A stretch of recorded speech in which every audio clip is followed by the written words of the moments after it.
A skinny man with a clothing tied around him like a dress received them and led them to a compound where they settled in a hut with a low roof and two tiny windows. A lantern emitting soft light dangled from the roof.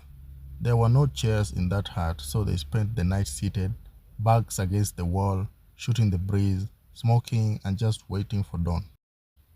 Occasionally, someone would leave to piss in the darkness outside, hoping they don't piss on a sleeping camel.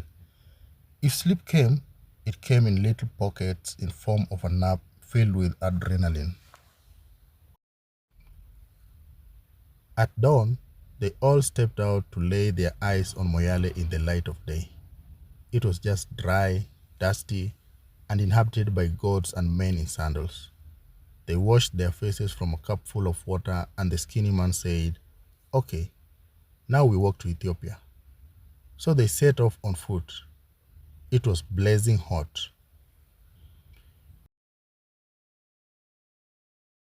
They walked and walked, led by the skinny man. They walked slowly in the rising dust until all civilization fell behind them and it was just them and gnarled trees and a sky with not one ball of cloud. It was hot and they were sweating. Their feet were now so dusty you could not tell where the earth ended and their feet began. They walked until they started looking like part of the landscape. They crossed the border, which wasn't much to speak of because there was basically nothing specifically that showed that you were now crossing into Ethiopia.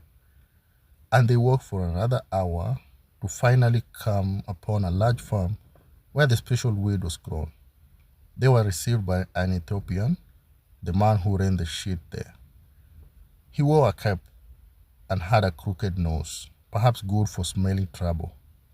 He shook their hands one at a time while mumbling something in Amharic. Maybe it was how he greeted his visitors. He then gave them a tour of the farm, telling them about the weed and why it was worth the trip from Kenya.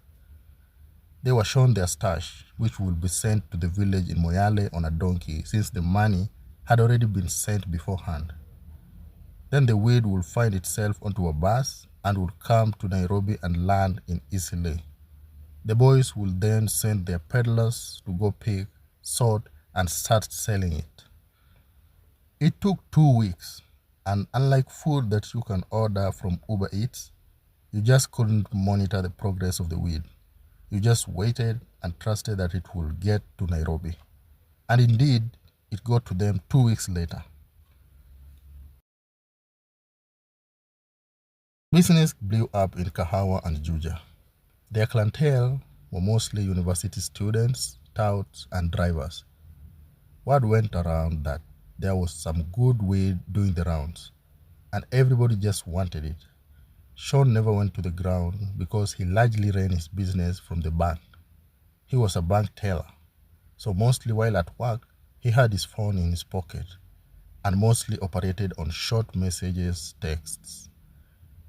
If there was something he needed to handle, he would call during his break. But at the end of the week, he would go down to meet his peddler and they would reconcile their books.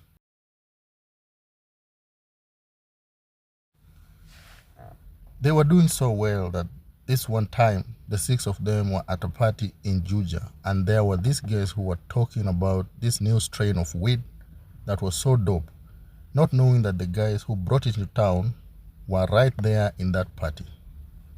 Then in 2017, his son was born in the hospital that his wife had wanted and which, unbeknownst to her, had been paid for by the money from his weed business. He named the boy after his father, who had died when he was just 4 years old. He was now a new father, and he felt the weight of it and the responsibility. The first day he brought his wife and the baby home, he sat at the edge of their bed and looked at the little thing swathed in a bundle like a parcel, only slightly bigger than the weed parcels they sold. Life continued. His business was thriving. He woke up and went to the bank daily, sat at his desk and smiled at his customers and said things like, "Kindly write your ID number here and sign here and here. And how are you today, Mr. Kijosa?" Would you like that in dollars or Kenya shillings? And do you want some of this on M-Pesa? During his lunch break, he was on the phone, moving weed from one location to another and monitoring his sales. Sadly, back at home, the marriage was not going as planned. His wife Tanisha just didn't seem satisfied with anything anymore. The harder he worked, the more fight they seemed to be having. But his wife was the least of his problems because, unbeknownst to him, the Kenya government, in the form of the long arm of the law, had gotten wind of their new brand of weed and was silently shaking up folk for information on its source and dealers. They grabbed one of the peddlers at a bus terminus in Kahawa West when he tried selling it to one of their undercover agents. They walked him to a riverbank and tried to get him to talk, but he was a man of honor. He wasn't going to snitch, so they told him that he had to leave town or they would find him and drop him. Now, in this context, to drop him doesn't mean to give him a lift. Word spread that cops were now on their tail. They had to be very careful. Sean stopped his weekly visits to Juja. The six of them avoided being together in a room. He minimized communication on short message services with his peddler and made calls instead. One day, he got a call from Brayo saying that some of their friends had been busted at a party in a house belonging to this engineering student and hauled into the police cell. They managed to get the friends out by paying 30K, and after that, he knew that everything had to change. The cops were now too close for comfort. Not long after that, Salim disappeared. They tried to reach him for days but just couldn't find him. They freaked out because they knew the cops had either killed him or he was in jail. Then one day he showed up, nervous, shifty and restless, and he told them what had happened. Apparently, the cops had found him and driven him to the swimming pool at Kasarani at night. They told him that they knew he had brought in some weed from Moyale. He was made to sit down near the edge of the swimming pool and they placed a gun to his head and told him that if he ever sold weed again in this town, they would bring him back there and they would kill him. They told him to leave Nairobi if he wanted to stay alive. The last time Sean and his friends saw Salim was that day in 2017. He was really shaking. He said he would go back to Shags and that Nairobi had become too dangerous. Meanwhile, Sean was still smoking weed occasionally and spraying himself before he got home because wives can smell deceit and bullshit. They can smell perfumes that don't belong to you, strange soaps, sweet-smelling hand lotions, and hugs. He had to change his business model, so he struck a deal with his peddler. He told him that he would not be involved with buying the weed anymore. Instead, he would loan him an amount of money, like a capital investment, and the peddler would use it to buy the weed, sell it, and in turn, he will remit a certain amount of money to him every week for a year. The math added up, and just like that, he had turned into a financier as opposed to a dealer. So every week, he would get his share of the cut. Some weeks, his peddler would claim to have had bad sales, but Sean made his money back in a few weeks' time, and what he was getting was purely profit, so he wasn't stressing much. His peddler had honor. This went on smoothly for a while until one day, his wife found weed in one of his bags and was so mad she took pictures that she sent to his family members. She was so angry. She felt cheated. They had a row. He was angry that she involved his whole family in their issues.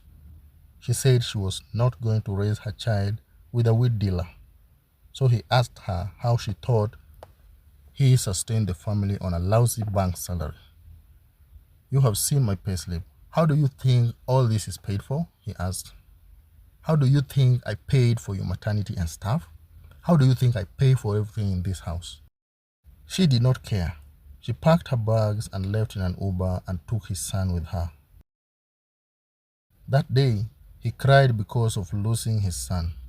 The house became so empty. His mother was even more disappointed to hear that he was dealing with. The day she came to see him after his wife left, they spoke for many hours and she was categorical. She told him, "My son, you have to stop selling weed.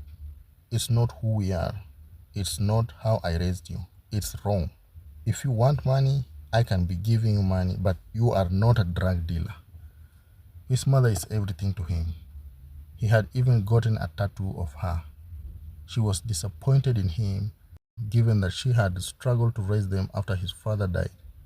She said that his wife was right and that selling drugs was like being a drug dealer. So he stopped dealing. This even though he did not see himself as a drug dealer. He simply saw himself as a trader who was selling a product with less effects than cigarettes. He couldn't see how Tanisha could not understand that he was making sacrifices for the family, sacrifices that he would never have made for anyone else. He felt that he would not have been able to make ends meet on his bank salary. They would have starved. Sean is now a full-time banker with no distractions. His phone never rings with updates from his peddler. He wears a tie daily, which is something he hates, because a tie, as he says, represents slavery, which means he feels imprisoned in that job. So after working hours, he leaves his tie in his drawer and he's free. He is 27 years old and separated. He still smokes weed occasionally. He is a father who lost because of providing for his family. At 27 years, maybe he will meet another woman and marry her. Maybe he will just stay the way he is.